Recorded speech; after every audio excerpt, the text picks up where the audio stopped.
Friends, మనం మనకులాగే ఉండే ఒక కాపీని లేదా క్లోన్ ని తయారు చేయగలిగితే ఎలా ఉంటుందని ఎప్పుడైనా ఆలోచించారా? అది కేవలం మీ రూపం మాత్రమే కాదు, మీ ఆలోచనలు, జ్ఞాపకాలు, మీలోని ప్రత్యేకమైన అలవాట్లు అన్నీ కలిసిన ఒక పూర్తి ప్రతిరూపం. ఫ్రెండ్స్, ఇది వినడానికి టామ్ క్రూజ్ నటించిన మిషన్ ఇంపాసిబుల్ మూవీ సీన్ లో అనిపించవచ్చు, కానీ అసలు విషయం ఏంటంటే హ్యూమన్ క్లోనింగ్ టెక్నాలజీ ప్రస్తుతం లేకపోయినా ఒకవేళ భవిష్యత్తులో వస్తే దీని అవకాశాలు ఆశ్చర్యకరంగా ఉంటాయి, అలాగే కొన్నిసార్లు భయానకంగానూ ఉంటాయి. అయితే ఈ సాంకేతికతతో అనారోగ్యం నయం చేయగలమా? ఇది అవయవాల కొరతను తీరుస్తుందా, లేదా మరణాన్ని మించిపోయే జీవితం సాధ్యం అవుతుందా? ఫ్రెండ్స్, ఒకసారి ఇలా ఊహించండి, ఒక అధునాతన ప్రపంచం, అక్కడ జన్యు వ్యాధులు పూర్తిగా తొలగించబడితే మనకు ఎంతో ప్రియమైన వారిని కేవలం జ్ఞాపకాలుగా కాకుండా మళ్ళీ సజీవంగా చూసే అవకాశం ఉంటే ఎలా ఉంటుంది? అలాగే చికిత్సలకే పరిమితం కాకుండా సమస్యల మూలాలను అంతమొందించే స్థాయికి వైద్య శాస్త్రం ఎదిగితే ఎలా ఉంటుంది? ఇది ఒక కళలా అనిపించవచ్చు, కానీ ప్రతి నాణానికి రెండు వైపులు ఉంటాయి. మనుషులు దేవుడు స్థాయిలోకి వెళ్లి ప్రకృతి అనుమతించని సరిహద్దులను దాటితే ఏమవుతుంది? ఈ వీడియో ద్వారా మీరు కేవలం క్లోనింగ్ వెనుకున్న శాస్త్రాన్ని మాత్రమే కాదు, అది తెచ్చే క్లిష్టమైన నైతిక చిక్కులను కూడా అవగాహన చేసుకునే అవకాశం లభిస్తుంది. హ్యూమన్ క్లోనింగ్ ప్రాపత్యతలు, ప్రమాదాల గురించి పూర్తిగా తెలుసుకోవాలనుకుంటే ఈ వీడియోని చివరి వరకు చూడండి.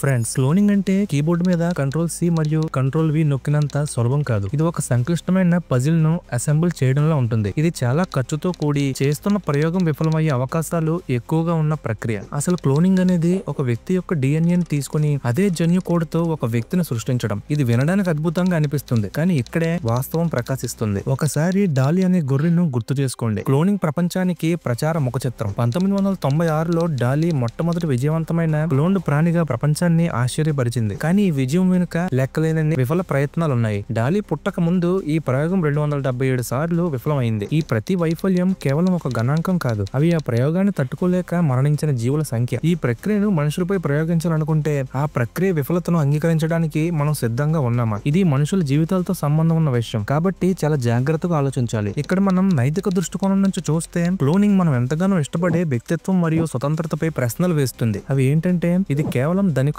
మరియు శక్తివంతులకే సాధ్యం కావాలా, లేకపోతే ఒక సామాన్య ప్రయోజనంగా మారిపోతుందా? ఒక క్లోన్ గా పుట్టడం అంటే మీరు ఏదో ఇతర వ్యక్తి యొక్క ప్రతిరూపంగా ఉండటం. ఇది వ్యక్తిత్వం యొక్క సమస్యలను ఏర్పరచవచ్చు. ఇంకా ఈ సాంకేతికతను చెడుగా ఉపయోగించే అవకాశాల గురించి కూడా ఆలోచిద్దాం. చరిత్రలో ప్రతి సాంకేతిక మార్పు కూడా దుర్వినియోగానికి గురైంది. క్లోనింగ్ కూడా దానికి మినహాయింపు కాదు. డిజైనర్ బేబీలు, యుద్ధం కోసం పుట్టిన సైనికులు, లేదా చట్టవిరుద్ధ క్లోనింగ్ మార్కెట్లు, ఇవి అన్ని ప్రకృతి దృశ్యాలే. ఇవి మొదట శాస్త్రీయ విజయం అయినప్పటికీ క్లోనింగ్ ను దుర్వినియోగం చేసి ఒక సాంకేతిక విప్లవం కాకుండా అనారోగ్యకరమైన, భయంకరమైన సమాజం ఏర్పడే అవకాశం ఉంది. కాబట్టి క్లోనింగ్ శాస్త్రం నిజంగా ఆకర్షించేదైనా దాని ఆచరణ మరియు నైతిక సమస్యలు చాలా క్లిష్టమైనవి. మనం ఏదైనా చేయగలమని అనుకున్నా అది తప్పకుండా చేయాల్సిన పని కాదు. అయితే దీనికి పరిష్కారం ఏంటి? ఇది కేవలం సాంకేతికత గురించి కాదు, మనం దాన్ని జాగ్రత్తగా మరియు నైతికంగా ఎలా ఉపయోగిస్తామన్నది తెలుసుకోవాలి. అయితే వైద్యపరమైన క్లోనింగ్ పై దృష్టి సారిస్తే మనం ఆరోగ్య సంరక్షణను సరికొత్త స్థాయికి తీసుకెళ్లగలుగుతాం. శాస్త్రవేత్తలు ఇప్పటికే అవయవాల మరమ్మతు చేయడం మరియు వ్యాధులకు చికిత్స చేయడానికి అవసరమైన స్టెమ్ సెల్ ను సృష్టించడంలో కృషి చేస్తున్నారు. దీనివల్ల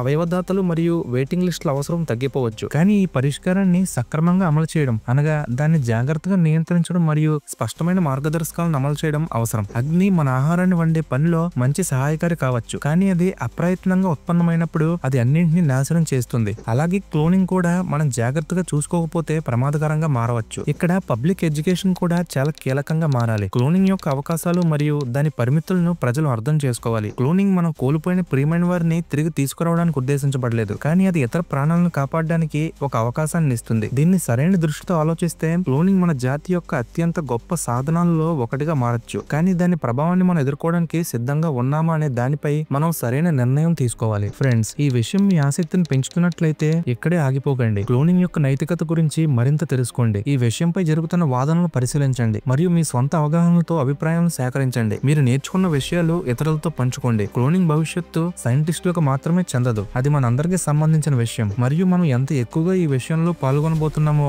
అంత ఎక్కువగా మనం కలిసి భవిష్యత్తును రూపొందించగలుగుతాం.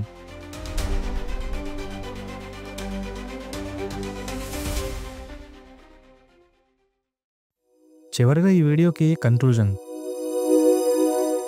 క్లోనింగ్ అనేది కత్తి యొక్క రెండు వైపులా పదును ఉండే ఒక అంశం. ఒకవైపు ఇది ఆశను చూపిస్తుంది, అది రోగాలను చికిత్స చేయడం, అవయవాల కొరతను పరిష్కరించడం, ఇంకా మరింత ఆరోగ్యకరమైన జీవితం పొందే మార్గాలను అన్వేషించడం వంటివి. కానీ మరోవైపు ఇది కొన్ని ప్రమాదాలను తెస్తుంది. అవి నైతిక సమస్యలు, మన స్వభావం గురించి సందేహాలు, ఇంకా మనం దేవుడిలో వ్యవహరించడం అనే భయాలు లాంటివి. అసలు ప్రశ్న ఏంటంటే మనం క్లోనింగ్ చేయగలమా అని కాదు, అది చేయాలా వద్దా, మరియు దాని తర్వాత వచ్చే పరిణామాలు ఎదుర్కోవడానికి మనం సిద్ధంగా ఉన్నామా అని. ఫ్రెండ్స్, క్లోనింగ్ గురించి మీరేమనుకుంటున్నారు? క్లోనింగ్ మనకు మంచి పురోగతి అయి ఉంటుందా, లేదా ఇది మనం ఇంకా తయారుగా లేని ప్రమాదకరమైన అడుగు అయి ఉంటుందా? మీ అభిప్రాయాలను కామెంట్ చేయండి.